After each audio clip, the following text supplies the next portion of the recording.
नमस्कार दोस्तों, मैं हूं हीरा परिहार और आज मैं पहुंचा हूं उत्तराखंड के हल्द्वानी शहर में। और हल्द्वानी जो है कुमाऊं का प्रवेश द्वार माना जाता है, लेकिन हल्द्वानी में पहुंचा हूं यहाँ पर दिल्ली के बाद दूसरा सबसे बड़ा जो है कूड़े के डैम्प पर मैं पहुंचा हूं। जो कूड़े का डैम्प आप मेरे पीछे देख पा रहे हैं, मैं नीचे हूं अभी और मैं आपको ऊपर जाके दिखाऊंगा। हालांकि इसमें थोड़ा बहुत काम चल रहा है, इसमें उत्तराखंड सरकार थोड़ा बहुत काम कर रही है, रिसाइकलिंग का यहाँ पर काम चल रहा है। लेकिन जो कूड़े का डैम्प है ये दिल्ली के बाद दूसरा सबसे बड़ा डैम्प है। पर डे यहाँ पर 150 मीट्रिक टन जो है कूड़ा जमा होता है पूरे हल्द्वानी शहर का। और जब यहाँ पर जगह नहीं है तो रोड में अधिकतर जो है कूड़ा फैला हुआ रहता है। लेकिन जो है मैं अभी ऊपर आपके जाके दिखाऊंगा। लगभग जो है 100 फीट से ऊपर जो है इस कूड़े की यहाँ पर हाइट है। लगभग जो है 4 हेक्टेयर की भूमि पर जो है ये कूड़े का डैम्प फैला हुआ है। लेकिन ये भूमि भी जो है कूड़े के डैम्प के लिए आज के दिन में कम पड़ जा रही है। और जिस प्रकार से उत्तराखंड जो है एक स्वर्ग माँ देवू की भूमि इसको कहा जाता है, लेकिन उत्तराखंड के प्रवेश द्वार में जो है ये कचरा जो है बहुत ज़्यादा बदबू बहुत ज़्यादा आ रही। मेरे मास्क में खरीदा था, लेकिन मास्क जो है टूट गया है और उसका कान में लगाने वाला टूट गया है, लेकिन बदबू बहुत भयंकर आ रही है और यहाँ पर दलदल हो रखा है, चलना बहुत मुश्किल है। हालांकि मेरे पीछे आप देख रहे हैं थोड़ा बहुत रिसाइकलिंग का काम चल रहा है। मैं आगे जाके आपको दिखाऊंगा किस प्रकार से है। और ये पूरा फैला हुआ कूड़े का डैम्प आप मेरे पीछे आप देख पा रहे हैं। ये पूरा मैं आपको घुमा के एक चक्कर आपको दिखा देता हूँ घुमा के। और सामने जो देख रहे हैं आप, ये रिसाइकलिंग का काम चल रहा है। मैं गेट से इंटर कर चुका हूँ। हालांकि इन्होंने टीन सेट का प्रयोग कर रखा है इसको बंद करने के लिए, लेकिन स्मेल बहुत भयंकर आ रही है। मेरा यहाँ पर जो है दम घुट रहा है, सांस लेने में समस्या हो रही है। मैं आगे जाके आपको दिखाता हूँ और किस प्रकार से यहाँ पर और ऊंचाई पर जाके आपको दिखाता हूँ। आगे बढ़ के पूरा पानी भरा हुआ है, दलदल वाला रास्ता हो रखा है, फिर भी मैं जाने की कोशिश करूंगा। जिस प्रकार से कूड़े का ये डैम्प है और इससे जो है पॉल्यूशन जो है बहुत ही ज़्यादा जो है हल्द्वानी शहर में पॉल्यूशन हो रहा है। आसपास जो है यहाँ पर गांव बसे हुए हैं, नगर बसे हुए हैं, शहर बसा हुआ है आसपास, लेकिन वहाँ स्मेल और बदबू इसकी दूर दूर तक जाती है। और जैसे कि मैं आपको बोल रहा हूँ, लेकिन मैं जानता हूँ मेरे कीटाणु जो है मुंह के अंदर जा रहे होंगे। मैंने कोई मास्क का प्रयोग नहीं कर रखा है। मास्क मैं लेके आया था, लेकिन मास्क का जो कान में लगाने वाला है वो टूट चुका है। हालांकि मैं दलदल वाला इलाका जो है क्रॉस कर चुका हूँ, लेकिन मुझे और आगे जाना है। आपको टॉप में जाके दिखाना है। ये कूड़े का डैम्प जो है 100 फीट से ऊपर जो है ये कूड़े का डैम्प है। और आगे जाके और आगे जाना है मुझे। हालांकि थोड़ा बहुत ज़मीन अभी भी यहाँ पर खाली है, सरकारी ज़मीन ही होगी, गवर्नमेंट की, नगर पालिका की। लेकिन मुझे और आगे जाना है कूड़े के डैम्प में। काम यहाँ पर चल रहा है, लेकिन कचरे रखने के लिए जो है फिर भी यहाँ पर जगह नहीं हो पाती है। फिर भी यह जगह जो है कम पड़ जाती है। तो कूड़े का समाधान जो है, हालांकि जो है इसमें रिसाइकलिंग का काम चल रहा है। आगे जाके हम पता करेंगे यहाँ पर जो देखरेख करने वाले हैं उनसे पता लग पाएगा कि मुझे यहाँ पर इसका रिसाइकलिंग का काम कहाँ पर चलता है, उससे जानकारी मिल पाएगी। और कुछ लोग यहाँ पर कूड़ा बीनने वाले भी आ रखे हैं, इनसे भी हम जानकारी प्राप्त करेंगे। यहाँ पर पूरा पानी भरा पड़ा है, यहाँ पर दलदल वाला हो रखा है इलाका, जाना दूभर हो रहा है। एक बार तो मेरा पाँव फंस गया था, ये देखो दलदल में फंस गया, मेरा पाँव जूता घुस गया। तो ये पूरा दलदल वाला एरिया हो रखा है। यहाँ पर मेरे को लग रहा है रिस्क है, तो मुझे बैक जाना पड़ेगा। यहाँ मैं डूब सकता हूँ नीचे, तो मुझे दूसरे एरिया से क्रॉस करना पड़ेगा। अगर डूब गया तो निकलना मुश्किल हो जाएगा फिर। और यहाँ पर जो है कोई यहाँ पर रेस्क्यू करने के लिए भी नहीं है, और खुद रेस्क्यू का साधन मेरे पास भी नहीं है। तो मैं आगे और जाके दिखाता हूँ। तो मेन चीज़ है यहाँ पर सॉल्यूशन करने वाली बात है कि कूड़ा कचरा जो है यहाँ पर इतना ज़्यादा इकट्ठा हो रहा है, तो इसको किस प्रकार से इसको रिसाइकलिंग किया जाए और इसको यूज में लिया जाए। मैं यहाँ पर जो है अभी जो डोजर चला रहे हैं, बुलडोजर का काम कर रहे हैं। मैं जानना चाहूँगा यहाँ पर बुलडोजर का जो ये काम कर रहे हैं, कूड़े कचरे को हटाने का काम कर रहे हैं। मैं भाई साहब, आपका नाम क्या हुआ? संजू नाम है। संजू राम है। संजू राम जो है यहाँ पर उत्तराखंड, आप उत्तराखंड से ही बिलोंग करते हैं? आप उत्तराखंड से बिलोंग, कुमाऊनी है आप? तो संजू दा, आप जो है यहाँ पर जो है कितने बजे से कितने बजे तक काम करते हैं? यहाँ पर 8 से 6 बजे तक। 8 से 6 बजे तक काम करते हैं। और आप ठेकेदारी के अंदर काम करते हैं, सरकार की तरफ से काम करते हैं? ठेकेदारी के अंदर। तो ठेकेदारी आपको सैलरी कितना देता है? जी सैलरी 18,000। 17-18 हजार रुपये देता है। और 17-18 हजार रुपये में क्या आपको खाना पीना भी देता है ठेकेदार? हाँ, ठेकेदार खाना पीना भी देता है। और मैं ये जानना चाहता हूँ कि जो ठेकेदार आपको ये काम दे रहा है, लेकिन आपने कूड़े कचरे में काम करने के लिए सेफ्टी का प्रिकॉशन आपके पास कुछ नहीं है, न आपके पास ग्लव्स है, न आपके पास मास्क है, और न आपके पास जूते हैं। क्या सरकार और ये ठेकेदार जो है आपको ये सेफ्टी का प्रिकॉशन मुहैया नहीं कराती है? फिलहाल में ऐसे देना चाहिए। देना चाहिए, लेकिन आपको नहीं दिया। आपको लगता है कि इस कूड़े कचरे में काम करने से आपको कई प्रकार की बीमारियों से आपको ग्रस्त होना पड़ता है? अभी तो नए नए आए हैं। अभी आप नए कितने साल से काम करते हैं आप? कहाँ यहाँ? हाँ, यहाँ पर तो अभी फिलहाल में अभी फिलहाल कर रहे हैं। तो संजीदा, थैंक यू बात करने के लिए। आपसे सरकार से कोई डिमांड है आपकी कूड़ा कचरे में काम करने के लिए? सफाई सैलरी बढ़ाने के लिए, ठेकेदार से सैलरी बढ़ाने, और आपको जो है सेफ्टी प्रिकॉशन से सरकार से डिमांड है आपकी। ठीक है, थैंक यू संजीदा। तो मेरे दोस्तों, जैसे कि आप देख पा रहे हैं, बहुत गंदी स्मेल आ रही, बोलने में दम घुट रहा मेरा। और जो यहाँ पर कूड़ा बिनने, वो सोचो कि कैसे काम करते होंगे, है नहीं? यहाँ पर आप देखो तो यहाँ पर कुछ गाड़ियाँ भी आ रखी हैं यहाँ पर, और ये है सबसे ऊंचा वाला, ये हाइट में है, और माना जाता है कि इसकी 100, मुझे लगता है कि 100 फीट से ऊपर इसकी हाइट है नहीं? मुझे लगता है कि 160 फीट तक इसकी हाइट लग रही है मुझे। जाने का रास्ता यहाँ पर नहीं है, बहुत गंदा कचरा आ रखा है, और ये जाने का पूरा दलदल हो रखा है। एक बार तो मैं नीचे डूब गया हूँ, तो जाके देखता हूँ। जब यहाँ पर मजदूर काम कर रहे हैं तो मुझे काम करने में, मुझे भी जो है इनको देख के जो है थोड़ा बहुत मैं भी जा ही सकता हूँ। जब ये लोग काम कर रहे हैं तो ये किसी कारणवश से तो आए होंगे। पूरा डैम्प है, कचरा है, तो इनसे पता करेंगे हम थोड़ा सा। ये कूड़ा बिनने वाले लोग भी यहाँ पर हैं, तो मैं, ये छोटे वाले भाई साहब हैं। हेलो भैया, आप यहाँ क्या कूड़ा बिनने का काम कर रहे हो? कूड़ा बिनने का काम कर रहे हो तो भाई से जाना, भाई थोड़ा इधर को आओ। आप यहाँ पर ये भैया है मेरे सामने, ये कूड़ा बिनने का काम कर रहे हैं। देखो, इन्होंने ग्लव्स, एक हाथ में ग्लव्स ले रखा है। आप यहाँ पर कूड़ा कब से बिन रहे हैं? काफी टाइम हो गया बिनते बिनते। आप कहाँ से बिलोंग करते हैं? हल्द्वानी के ही हैं, कहीं बाहर के रहने वाले? हल्द्वानी के ही रहने वाले। आपका शुभ नाम क्या होगा? साकिर। साकिर शुभ नाम है। तो साकिर भाईजान, आप यहाँ पर कूड़ा बिनने का काम कब से कर रहे हैं? हो गए लगभग 2 साल तो हो गए। और उसके बाद ये कूड़ा कहाँ भेजते हो आप? जो आप बिनते हो कहाँ जाता है? दुकानों पे बेचते हैं, दुकानों पे। दुकानों पे बेचते हो? हाँ। तो दुकानों में कितना पैसा मिल जाता है आपको? 400-500 रुपए का हो जाता है। तो एक दिन में आप कितना कमा लेते हैं कूड़ा बिनते? 400-500 रुपए बताया आपको। 400-500। मैं ये जानना चाहता हूँ कि सबसे पहले जो आप ये कूड़ा बिनते हैं, आपके पास कोई प्रिकॉशन नहीं है, कोई ग्लव्स नहीं है, ग्लव्स भी आपका फटा, मुंह में कोई मास्क नहीं लगा रहा है। हालांकि मेरा मास्क भी जो है फट गया है। तो अब मैं ये जानना चाहूंगा कि इससे कोई बीमारी इत्यादि आपको कभी हुई है इस प्रकार से? ना, कोई बीमारी नहीं है। ना। तो आपके और भैया भी करते होंगे यहाँ पर? हाँ। जीवन बड़ा दुखदाई है। हाँ। और घर में कौन है? Mummy papa? मम्मी है, पापा। मम्मी और पापा है। हाँ। तो आपको कभी मतलब यहाँ पर फील तो होता होगा, जब आप इस काम को करते हैं तो बहुत गंदा फील तो होगा? हाँ, गंदा फील तो होता ही है। दर्द आपको होता होगा। हाँ। तो आपको रात को जैसे कपड़े बहुत गंदे आते हैं, बदबूदार आते हैं, तो कपड़े धुलने के लिए आपको समस्या होती है घर में? मतलब ऐसा आता है कि मतलब कभी आपको लगता है कि जैसे आप कूड़ा बिनने के काम करते हैं, हालांकि मुझे ये कहना नहीं चाहिए, लेकिन होता है कि जैसे कूड़ा बिनने वाला काम, आपको कभी हीन भावनाओं का जो है आपको एहसास हुआ? लोगों ने कहा कि कूड़ा बिनने वाला है इत्यादि, इस प्रकार का कुछ आपको मतलब लोगों से मतलब थोड़ा सा दबाव महसूस होता है? होता तो है। थैंक यू मेरे भाईजान बात करने के लिए। दूसरे और हैं, मैं इनसे जानना चाहूंगा। ये भी हैं, आप भी यहाँ क्या करते हैं? डोजर चला रहे हैं, क्या कर रहे हैं? कूड़ा ही बिनना है। आपका शुभ नाम क्या है? राशिद। राशिद नाम है। राशिद भाईजान, आप यही हल्द्वानी के निवासी हैं? हाँ। हल्द्वानी कब से काम कर रहे हैं यहाँ पर? टाइम हो गया, 2-2.5 साल। तो यहाँ पर कूड़ा बिन रहे हैं आप, तो कूड़ा बिनने से आप कितना लगभग यहाँ पर इनकम कर लेते हैं? ये 400-500 रुपए कमाते हैं।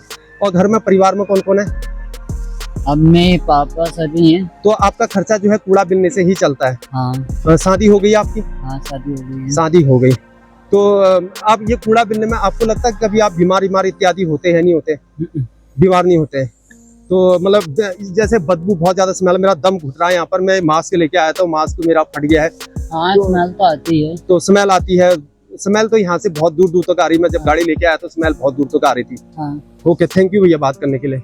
आप क्या यहाँ पर डोजर चलाते हैं? हाँ मशीन चलाते हैं हैं? मशीन चलाते हैं मशीन चलाते हो आप, डोजर चलाते हो। हाँ जी, हाँ जी। तो डोजर आप तो नगर पालिका की तरफ से चलाते होंगे हाँ जी डोजर। हाँ जी। तो आपको नगर पालिका की तरफ से आप सरकारी हैं या ऑडोक में काम नहीं करते ये उस पे ठेके में काम करते ठेके हैं? में काम करते तो हैं। ठेके में आप काम करते हो तो आपको जो है सैलरी कितना देता है ठेकेदार? ठेकेदार 20,000। 20,000 रुपये सैलरी हाँ देता जी, है आपको हाँ जी। यहाँ पर। आपको ठेकेदार सैलरी तो देता है, लेकिन ठेकेदार का आपको ये कूड़े में काम करने के लिए आपको कोई प्रिकॉशन सामान नहीं देता, जैसे ग्लव्स है, मास्क है और जूते हैं, आपको इस प्रकार की सुविधा नहीं दी जाती है? नहीं वो तो नगर निगम से बात करनी पड़ेगी ना उसके लिए। तो नगर निगम क्या सरकार आपको नहीं देती? यहाँ पर मेन चीज है यहाँ पे सरकार, ऐसा कुछ नहीं है हमारे लिए। जैसे सरकार, मैं आपसे जानना चाहूंगा, सबसे पहले तो मैं जानना चाहूंगा कि सरकार जो है, आपने बोला कि ठेकेदार के अंतर्गत काम करते हैं, हाँ जी हाँ फिर जी। दूसरा आपने बोला कि नगर पालिका से बात करनी पड़ेगी, इनकी सरकार के अंतर्गत नगर पालिका आती हाँ है। जी हाँ जी। तो सरकार आपको क्या यहाँ पर कूड़े बिनने के लिए क्या बूट का प्रयोग, बूट मुहैया नहीं कराती, ग्लव्स मुहैया नहीं कराती, नहीं मास्क मुहैया नहीं कराती है, ऐसा और कुछ बीमारी नहीं है। इत्यादि हो जाए तो कोई मेडिसिन इत्यादि आपको दी जाती है? ये नहीं तो दी जाती? नगर पालिका से बात करनी पड़ेगी ना सर। तो नगर पालिका आपको अपनी मर्जी से नहीं देती, जब बात करेंगे तभी नगर पालिका आपको देगी? अब वो तो ठेकेदार बताएगा ना कि भाई हमें ये यानी कि हमारे ठेकेदार पैसे खाएगा? नहीं ऐसे नहीं खाएगा, मतलब ठेकेदार बताएगा ना कि हमारे ऑपरेटर बीमार हो गए। तो फिर ठेकेदार, आप कब से यहाँ काम कर रहे हैं? अभी हम ये मई से काम कर रहे हैं, मई जून मई से काम कर रहे हैं, लेकिन अभी जुलाई और अगस्त का महीना आ गया है, हाँ जी 15 अगस्त क्रॉस हो गया, भारत स्वतंत्र हो गया, लेकिन अभी तक जो है निम्न वर्ग के लोग जो है अभी तक स्वतंत्र नहीं हो पाए, जी इस सर। आजाद देश में अभी भी गुलामी भोग रहे हैं। हाँ जी तो आपको लगता नहीं यहाँ पर जो है, यहाँ पर आप जूते होने चाहिए, ग्लव्स होने चाहिए और जो है मास्क देखो इत्यादि सर जूते वो तो प्रयोग होना चाहिए? जूते तो इसलिए नहीं होने, यहाँ पे कीचड़ उचड़ रहता है, जूते पानी में हाँ, खराब मैं हो जैसे जाते कि हैं। देख रहा हूँ यहाँ पानी फैला है हाँ, तो और जूते खराब हो जाते हैं इसलिए। 150 फीट की हाइट में कूड़े का डैम्प है, हाँ जी लेकिन फिर भी आपको ये सुविधाएं मुहैया नहीं कराई गई हाँ, है। थोड़ा वो होना चाहिए ना सेफ्टी के लिए। सेफ्टी प्रिकॉशन नहीं है। होना चाहिए उनको। आपका नाम क्या? शुभ नाम मेरा क्या? नाम सुमित रावत है। सुमित रावत। हाँ जी। सुमित रावत आप कुमाऊनी है? नहीं गढ़वाली है। गढ़वाली हैं। तो गढ़वाली दाजू आप गढ़वाली हैं हाँ जी, और गढ़वाली हैं और आप यहाँ पर डोजर चला रहे हैं, लेकिन आपसे सरकार से आपकी डिमांड है कि गवर्नमेंट से कि हमको जो है यहाँ कूड़े के डैम्प में काम करने के लिए आपको जो है सेफ्टी का प्रिकॉशन दिया जाए, सेफ्टी चाहिए सर। जिससे बीमारी से बचा जा सके। बरसात के लिए छाता होता हो, हाँ, ये चीज चाहिए ना। सेफ्टी प्रिकॉशन चाहिए आपको, मास्क चाहिए, मेडिसिन प्रिकॉशन हाँ जी। चाहिए। ओके, थैंक यू हाँ जी। राजू बात करने के लिए। तो मेरे दोस्तों आप देख सकते हैं मैं अभी सबसे ऊंचाई पर पहुंच चुका हूं। ये सबसे ऊंचा स्थल लग रहा है मेरे को, यहाँ पर जो डैम्प है, कूड़े का डैम्प, और लगभग 150 फीट से ऊपर जो यहाँ पर रोड है, उस रोड से जो है मैं करीबन 100 फीट पर 150 फीट ऊपर आ गया हूँ, 100-150 फीट ऊपर आ गया हूँ ना, लगभग रोड से मैं जो है 100-150 फीट ऊपर आ गया हूँ। इतनी ऊंचाई पर पहुंच चुका हूँ। सबसे जो डैम्प, कूड़े का डैम्प है, इस डैम्प के ऊपर मैं अभी खड़ा हो चुका हूँ। बड़ी मुश्किल से पहुंचा हूँ। यहाँ पर दलदल हो रखा है, पानी भरा है जगह। कई बार तो मैं दलदल में फंस गया था, बाल बचाऊं, तो मुझे इन चीजों का एक्सपीरियंस है दलदल से बचने का, तो मैं बच गया। ठीक है ना। तो आप देख सकते हैं मेरे जो है ये सामने देख सकते हैं कूड़े का पूरा डैम्प है। मैं आपको एक बार कैमरा रोटेट करके दिखाता हूँ। तो मेरे दोस्तों आप देख सकते हैं कि कूड़े का डैम्प जो है यहाँ पर देख सकते हैं, ये पूरा कूड़ा कचरा जो है पूरे हल्द्वानी शहर का, पता नहीं कौन कौन सा कचरा जो है यहाँ पर आ रखा है। ये सबसे ऊंचा स्थल है जो मैं यहाँ पर पहुंच चुका हूँ। लगभग रोड से जो है 150 फीट की हाइट पर ऊपर जो है कूड़े के कचरे के ढेर के ऊपर मैं पहुंच चुका हूँ। अभी यहीं से मैं आपको बता रहा हूँ, देशभक्त डायलॉग के माध्यम से आपको बता रहा हूँ कि यहाँ पर जो है नगरवासी जो है, आसपास रहने वाले जो है दुविधा से भरे हुए हैं, बदबू, स्मेल इत्यादि में फैल रहे हैं। मैं नहीं जानता मुझे कौन सी बीमारी हो जाएगी। मेरा मास्क यहाँ पर टूट गया, लेकिन कूड़े बिनने वाले काम कर रहे हैं यहाँ पर, तो उनकी भी डिमांड यहाँ पर है कि जो सरकार हमें सेफ्टी का प्रिकॉशन दे यहाँ पर। तो ये कूड़े का डैम्प है, लगभग 4 हेक्टेयर भूमि की जो है ये फैला हुआ है, और थोड़ा सा बहुत जो है यहाँ पर रिसाइकिल का काम चल रहा है, जैसे कि मैंने आपको बताया। और ये जमीन जो है इतना बड़ा कूड़ा है, पूरा नगर का जो है 150 मीट्रिक टन पर डे यहाँ पर कूड़ा जमा होता है, और जो है फिर भी जो है यहाँ पर जो है ये स्थान कम पड़ जाता है कूड़े के ढेर के लिए, फिर भी ये जगह जो है कम पड़ जाती है। कूड़ा जो है, कूड़े का निदान जो है अभी भी जो है भले काम चल रहा है, लेकिन सिस्टम की बदहाली की वजह से जो है फिर भी यहाँ पर जो है सही तरीके से काम जो है, काम में तेजी और गतिविधि जो है आप तेज नहीं हो पा रही है काम करने में, और नगरवासियों को जो है इससे काफी समस्याओं का कारण बनता हुआ जा रहा है। मेरे दोस्तों आप देख सकते हैं सामने, देखो कितना बड़ा ढलान और डैम्प है सामने। देखो आप देख सकते हैं नीचे एक नाला है, लेकिन नीचे से आप ऊंचाई देख सकते हो इस डैम्प से कहां तक ये कूड़ा जो है यहाँ पर पहुंच चुका है। और ये कूड़े के लिए एक ही गवर्नमेंट जिम्मेदार नहीं है, इसके लिए पूरा नगरवासी समाज और हम जो लोग हैं हम सभी इसमें रिस्पॉन्सिबल है। लेकिन गवर्नमेंट की रिस्पॉन्सिबिलिटी यह है कि इस कूड़े का निदान कैसे किया जाए, इसीलिए जो है गवर्नमेंट को जो है हम लोग यहाँ पर चुनकर भेजते हैं और उसका निदान करने के लिए भेजते हैं। हालांकि यहाँ पर काम चल रहा है, लेकिन फिर भी काम में गतिविधि तेज नहीं दिखाई दे रही है। माय गॉड, रास्ता बहुत खतरनाक है। रुको यार, एक मिनट मेरा हाथ पकड़ना। तो ये भाईजान जो है मेरा हाथ पकड़ के मुझे सहारा दे रहे हैं यहाँ पर। तो रास्ता बहुत डेंजर है, यहाँ पर दलदल हो रखा है, नीचे इन्हीं को पता है कि रास्ता कहाँ पर पाँव रखना है। हो सकता है रास्ता अगर गलत पाँव अलग गलत जगह पड़ गया तो आप नीचे डूब भी सकते हैं। तो रास्ता बहुत खतरनाक हो रखा है। भाईजान का हाथ पकड़ के जो है मैं यहाँ पर नीचे को आया हूँ बड़ी मुश्किल से। थैंक यू भाईजान। दोस्तों और मैं कुछ जानकारी आपको देना चाहूंगा। मेरे सामने जो है मैं आपका शुभ नाम चलाऊंगा, ये जानना चाहूंगा। ये ट्रैक्टर से काम करते हैं, मैं जानना चाहूंगा सबसे पहले आपका शुभ नाम क्या होगा? मेरा नाम रामू कश्यप है। रामू कश्यप है। रामू कश्यप जी, आप कहाँ से बिलोंग करते हैं? हम यहाँ से राजेंद्र नगर। राजेंद्र नगर से। आप उत्तराखंडी हैं या बाहर से काम करते हैं? हम वैसे जन्म जो हमारी स्थायी है वो यूपी से है हाँ। और वर्तमान हमारा यूपी वाराणसी के रहने वाले हैं? नहीं, बरेली। बरेली के रहने वाले हैं। तो आप वर्तमान पता यहाँ का है। अच्छा, यहाँ का है। अब मैं ये जानना चाहूंगी आप ये ठेकेदारी के अंदर काम करते हैं या नगर पालिका की तरफ से काम करते हैं? ये मंडी समिति के थ्रू चल रहा है। मंडी समिति के थ्रू चल रहा है। तो आपको जो है सैलरी इत्यादि किस प्रकार से दी जाती है यहाँ पर? ये ठेके के अंडर से आती कितना लगभग सैलरी मिलती है आपको? है जी। हमारी आती है 33,000 के लगभग। 33,000 के लगभग। इसमें से कोई जो उनके वो प्रोसेस होता है काट पीट के जो भी है। तो कार्ड वो पैसा कहाँ कट जाता है? आपका पीएफ कटता है? जी जी, पीएफ कटता है आपका। तो पीएफ का कितना कटता है पीएफ लगभग? लगभग उसमें एसआई भी कटता है और पीएफ भी कटता है। अच्छा, एसआईपी तो आपने खुद का जमा किया, एसआईपी सरकार थोड़ा ना देती है। वो उसी में सैलरी में से ही कटता है। सैलरी में से कटता है, यानी कि वो सरकार आपको नगर पालिका या सरकार नहीं दे रही है। तो अब मैं ये जानना चाहूंगा कि जब आप यहाँ काम करते हैं, कूड़े कचरे इत्यादि में काम करते हैं, बदबू से मेरा दम घुट रहा है यहाँ पर, ऐसा आपको फील होता है कभी? बहुत ही ज्यादा बदबू आती करके। अब तो करना है तो दो पैसे के लिए करना ही पड़ता। तो 2 पैसे के लिए आपको करना है। और मैं ये जानना चाहूँगा कभी आपको इस बदबू में इत्यादि में रहने से जो है आपको जो है जो लोग काम करते हैं उनको बीमारियां इत्यादि झेलनी पड़ी है? जी। आपको लगा कभी इस काम ऐसे काम करते हुए आपको कभी बीमार हुए आप इस प्रकार जी, से? मैं भर्ती हुआ हूँ करके। हाँ। अब काम करना है तो करना है। लेकिन मैं ये जानना चाहूंगा कि क्या आपको जो है काम करते हुए यहाँ पर कोई सेफ्टी का प्रिकॉशन दिया जाता है? जैसे कि ग्लव्स देना, मास्क देना और आपके जूते देना, ये इत्यादि आपको सरकार मुहैया कराती है नहीं कराती है? नहीं, अभी तो उस समय कोविड-19 में सभी सुविधा उपलब्ध हुई, अब नहीं हुई है। तो अब नहीं होती है। लेकिन मेरा ये मानना है कि जो भी भारत के अंतर्गत जितने भी कूड़ा बिनने वाले इत्यादि काम करते हैं, कूड़े कचरे इत्यादि में काम करते हैं, मल एक प्रकार का मल है। जी जी। तो ये मल जो है एक प्रकार का जो कूड़ा बिनने वाला, मैं तो नहीं कर रहा हूँ ना कूड़ा बिनने वाला काम, मैं नहीं कर रहा हूँ, आप कर रहे हो ना? तो नहीं, हम तो उठा के कूड़ा यहाँ पर आप उठाते भी हो, सब कुछ करते हो, ये करता हो। तो मेरा ये मानना है कि आपको भारत सरकार के द्वारा सेफ्टी का प्रिकॉशन दिया जाना चाहिए। उत्तराखंड सरकार के द्वारा सेफ्टी का प्रिकॉशन, आपको ग्लव्स मुहैया कराए जाने चाहिए, मिलना चाहिए। पर आपको ग्लव्स दिए जाने चाहिए, आपको मास्क दिए जाने चाहिए। कोविड-19 में मिला था, जो हम कहेंगे वो सच्ची कहेंगे, कोविड-19 में मास्क ग्लव्स सब कुछ मिला था, अब नहीं। लेकिन अभी नहीं मिला। अब नहीं। आपको हॉस्पिटल ट्रीटमेंट, मेडिकल इत्यादि से जब बीमार हो जाते हैं, आपको इस प्रकार से कोई ट्रीटमेंट का पैसा मिलता है? अभी तो नहीं, वो पैसा नहीं मिलता है। जैसे अगर सरकारी हॉस्पिटल है, अगर हमें कोई बीमारी होती है तो हॉस्पिटल में भर्ती होना पड़ता है तब। हाँ, अब वैसे तो प्राइवेट ही लेते हैं। अब तो सरकार ने आयुष्मान कार्ड लागू कर दिया है, उससे भी सुविधा ले सकते हैं। अच्छा, उससे भी सुविधा ले सकते हैं। जी जी। तो आपसे आपकी कोई गुंजाइश है सरकार से, आप कहना चाहते हैं कुछ इस प्रकार से कि आप यहाँ सेफ्टी का प्रिकॉशन होना चाहिए? जी, बिल्कुल आपके कहना चाहिए, बिल्कुल सेफ्टी का बिल्कुल। अच्छा, जो कचरा हो रहा है, इसका कचरे का जो रिसाइकलिंग हो रहा है, क्या यहाँ पर उत्तराखंड नगर पालिका जो है, हल्द्वानी की नगर पालिका क्या काम कर रही है इस रिसाइकलिंग में? अभी तो टेंडर नहीं हो पाए इन लोगों का। अब हमारे जो यहाँ के जिलाधिकारी वंदना सिंह शायद है, अच्छा, वो हल्द्वानी के डीएम है, ओके, तो वो यहाँ आ गए, निरीक्षण भी कर चुकी है। अब ये इसका खत्म होने का जो ढेर लगा हुआ है आपके सामने, ये खत्म होने के लिए बातचीत चल रही है, उसका निवारण चल रहा है रिसाइकलिंग का।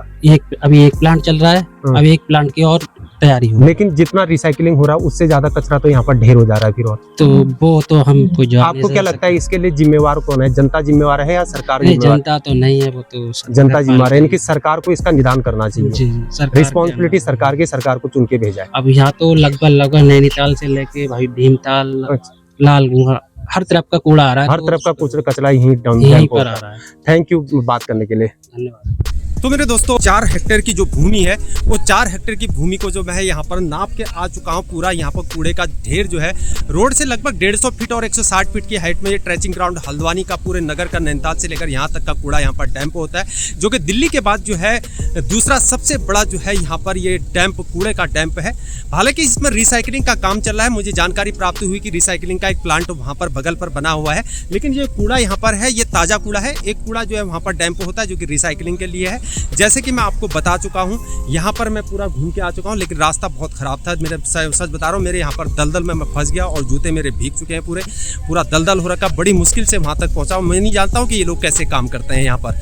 तो मेरे दोस्तों, ये थी यहाँ पर जो है जानकारी। यहाँ पर लोगों का जो कूड़ा बीनने वाले, अधिकतर लोग जो है यहाँ पर कूड़ा बीनने वाले जो काम करते हैं, जो नगर पालिका की तरफ से काम करते हैं, चाहे डोजर में वो काम कर रहे हैं, बुलडोजर इत्यादि में वो लोग काम कर रहे हैं, या कूड़ा बीनने इत्यादि का लोग जो काम कर रहे हैं। और मेन चीज़ है कि जो कूड़ा फेंकने वाले लोग हैं, उनके पास सेफ्टी का कोई प्रिकॉशन नहीं है, और ना ही उनके पास कोई ग्लव्स इत्यादि सरकार के द्वारा मुहैया नहीं कराया गया, जूते नहीं है, शूज़ नहीं है, मास्क इत्यादि का प्रयोग नहीं किया है। मैं जानता हूँ कि यहाँ पर काम करना बहुत ही ज़्यादा टफ है, काम करना यहाँ पर बहुत मुश्किल हो रहा है। जैसे कि मैं यहाँ पर आऊँ, बोलचाल कर रहा हूँ, बातचीत कर रहा हूँ, लेकिन मुझे लग रहा है कि मेरे गले में जो है यहाँ पर पता नहीं क्या जम गया, अंदर एक ढक्कन जैसा गले के अंदर लग चुका है। बात करने में मुझे समस्या हो रही है। तो इस प्रकार से मैं नहीं जानता कि ये लोग यहाँ पर कैसे संघर्ष से, लोग स्ट्रगल से काम करते हैं। हालांकि काम कोई छोटा और बड़ा नहीं होता, हम लोग जानते हैं, लेकिन काम के तहत जो है उनको सिक्योरिटी का प्रिकॉशन दिया जाना चाहिए सरकार की तरफ से। इनकी जो है खास तौर पर डिमांड ये है। मेरे दोस्तों, यहीं पर जो है मैं अपने ये मैंने आपको रिपोर्टिंग दिखाई है, डॉक्यूमेंट्री एक में तहत जो है मैं अपने यहीं पर इसको समाप्त करता हूँ।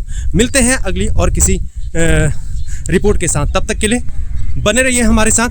जय हिंद, भारत माता की जय।